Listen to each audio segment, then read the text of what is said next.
안녕하십니까. 제 닉네임이 버프람입니다. 올해 나이 68세, 확진받은 지는 18년째가 돼갑니다.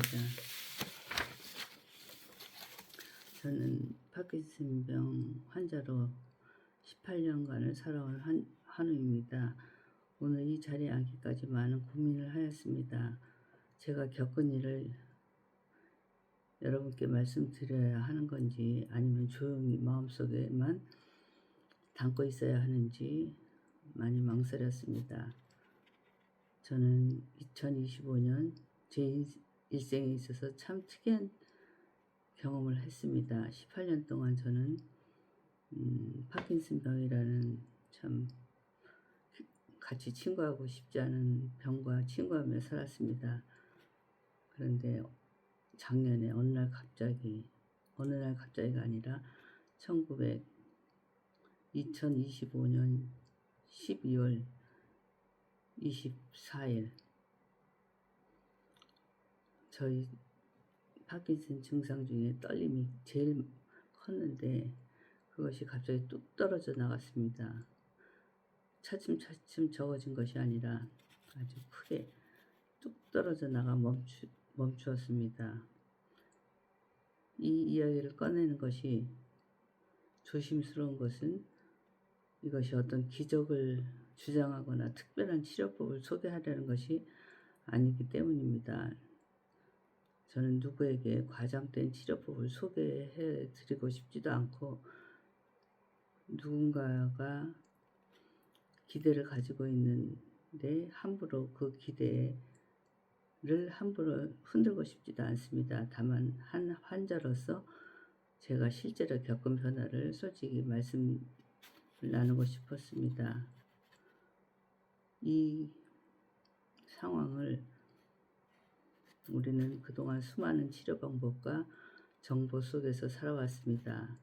약물, 운동, 재활, 식이요법, 다양한 대체요법까지 서로 다른 주장들이 끊임없이 이어져 왔습니다. 항상 신약 치료법은 금방이라도 나올 듯이 그렇게 이어져 왔었습니다. 제가 확진받은 지 18년이 되는데 그때부터 신약이 나온다고 했었습니다. 그래서 지금 신약이 나온다는 말도 그냥 덤덤합니다. 우리는 그때부터 늘 우리는 파킨슨병을 확진받고 그때마다 무슨 약이 나왔다고 할 때마다 우리는 처방에서 늘 선생님께 물어보고 그 약이 어떤 약이냐 늘 선택해야 했고 때로는 논증석에 서 있기도 했습니다. 그런데 그 논증석에 일어난 이 변화 앞에서 저는 질문하게 되었습니다. 이 모든 것을 우리는 어떻게 이해를 해야 되나? 나는 지금 어떤 위치에 서 있는가? 지금 저는 여전히 파킨슨 환자입니다. 떨림이 멈췄다고 해서 병이 사라진 것은 아닙니다. 부둥과 느림 같은 다른 증상들은 여전히 제 삶의 일부입니다. 그래서 저는 이 경험을 완치라고 부르지는 않습니다. 대신 이것을 하나의 변화 그리고 과정이라고 생각합니다. 이 변화는 저에게 중요한 깨달음을 주었습니다. 첫째는 파킨슨병은 우리가 아직 다 이해하지 못하는 영역이 많다는 것입니다. 의학은 끊임없이 발전하고 있지만 개인의 몸에서 일어나는 변화는 때로는 우리가 예상을 넘어섭니다. 그래서 저는 단정적인 말을 삼가하고 싶습니다. 둘째, 우리는 서로의 경험을 존중해야 합니다.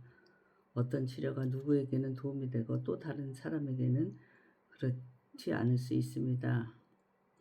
제 경험 역시 모든 분에게 적용되는 이야기가 아닙니다. 하지만 한 사람의 기록으로서 서로에게 생각할 거리를 줄 수는 있습니다. 셋째, 우리는 희망과 현실 사이에서 균형을 잡아야 한다는 것입니다. 희망은 필요합니다. 그러나 그 희망은 서로를 압박하거나 비교하게 만드는 것이 아니라 각자의 속도로 살아갈 힘이 되어야 합니다. 저는 오늘 이 이야기를 통해 정답을 제시하려는 것이 아닙니다. 오히려 질문을 함께 나누고 싶습니다. 우리는 앞으로 어떤 방향을 바라보며 살아야 할 것인가? 수많은 정보와 주장 속에서 우리는 무엇을 기준으로 선택해야 할 것인가? 그리고 한 자로서 또 한 인간으로서 우리는 어떤 태도로 하루하루를 살아갈 것인가? 18년 동안 저는 병과 싸운다기보다는 병과 함께 살아가는 법을 배워왔습니다. 그리고 이번 변화를 통해 다시 한번 느낀 것은 우리의 몸과 삶은 끝까지 열려있는 과정이라는 사실입니다. 혹시 이 영상을 보고 계신 분들 중에 지치고 힘든 분이 계시다면 저는 이렇게 말씀드리고 싶습니다. 우리의 길은 서로 다르지만 우리는 혼자가 아닙니다. 각자의 경험은 소중한 자료이며 서로에게 작은 빛이 될 수 있습니다. 저 역시 앞으로의 시간을 겸손한 마음으로 지켜보려 합니다. 제 경험이 누군가에게는 작은 위로가 되고 또 누군가에게서 깊은 생각이 계기가 된다면 그것으로 충분합니다. 감사합니다.